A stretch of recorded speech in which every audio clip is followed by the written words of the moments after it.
Bismillah, Salam, Om Swastiastu, Salam Nama Budaya, Salam Kebajikan untuk kita semua. Pertama, perkenalkan nama saya Irsan dengan NIM M1B1 22073 dari kelas B. Puji syukur atas kehadirat Allah Subhanahu wa Ta'ala, yang dimana pada kesempatan kali ini saya ingin menjelaskan tentang zona ekonomi eksklusif.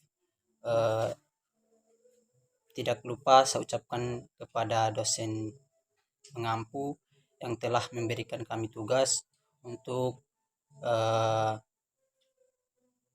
memberikan kami lebih banyak materi. Selanjutnya saya ingin menjelaskan tentang zona ekonomi eksklusif. Zona ekonomi eksklusif merupakan batas wilayah sepanjang 200 mil yang dimana diukur dari pangkalan laut dan telah ditetapkan oleh perundang-undangan yang berlaku. Negara yang memiliki wilayah tersebut berhak atas semua kekayaan alam yang ada di dalamnya. Indonesia juga merupakan salah satu negara kepulauan terbesar di dunia. Indonesia memiliki sekitar 17.500 pulau bergaris pantai sepanjang 881.000 km, sekitar 62% luas wilayah Indonesia adalah laut dan perairan. Hal ini dikonfirmasi dari data Kementerian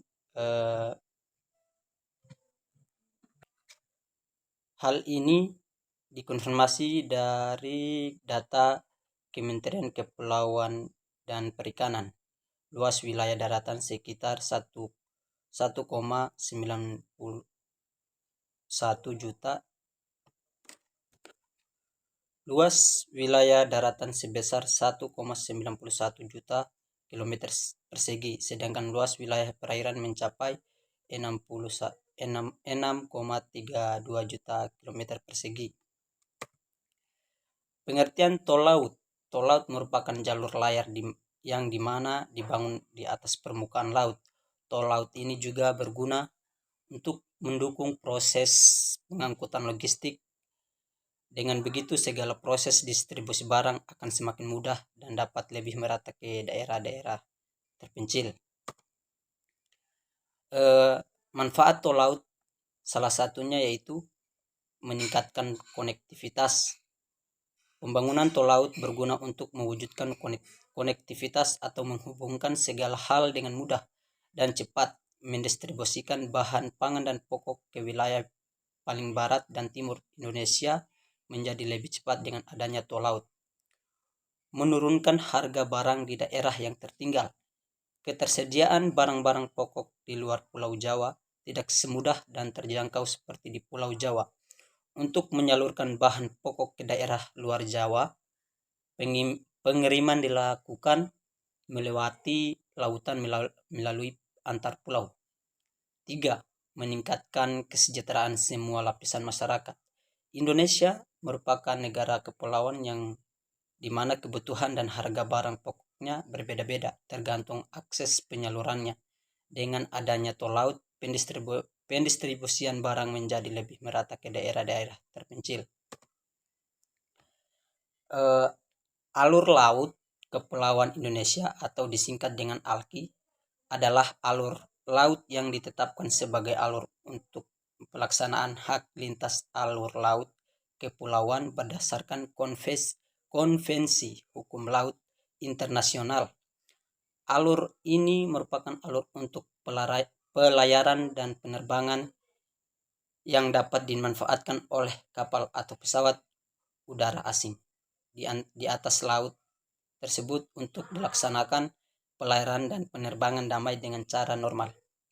Penetapan alur laut atau ALKI dimaksud agar pelayaran dan penerbangan internasional dapat terselenggara secara terus-menerus dan secepat mungkin serta tidak terhalang oleh perairan dan ruang udara teritorial Indonesia. Alur laut Kepulauan Indonesia juga ditetapkan untuk menghubungkan dua perairan bebas, yaitu Samudra Hindia dan Samudra Pasifik. Semua kapal dan pesawat udara asing yang mau melintas ke utara atau ke selatan harus melalui alur laut Kepulauan Indonesia. Indonesia sebagai negara maritim tak terlepas dari sengketa wilayah laut dan kepulauan, termaksud Laut Natuna.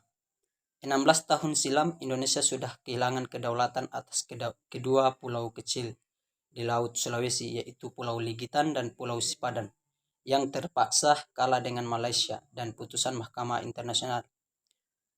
Dalam hal ini, pemerintah harus lebih memperketat pertahanan di Laut Natuna dengan menambahkan beberapa kapal patroli milik Angkatan Laut Indonesia.